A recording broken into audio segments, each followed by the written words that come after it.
Hey guys, here's a situation that I just stumbled upon. Just got my lower ball joint replaced several months ago. It's actually an OEM Honda replacement. Um, Mechanic charged me 140 some odd dollars for it.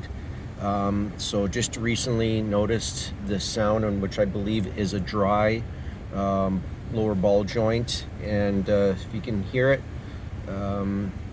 here it is.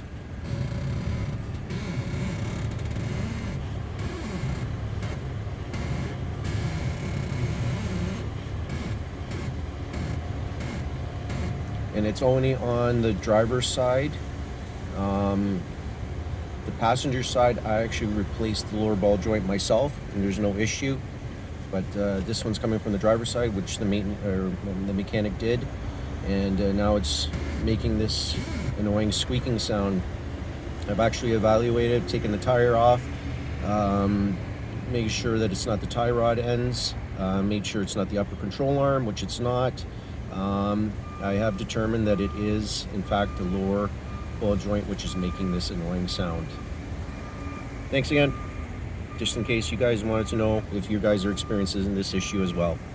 Cheers.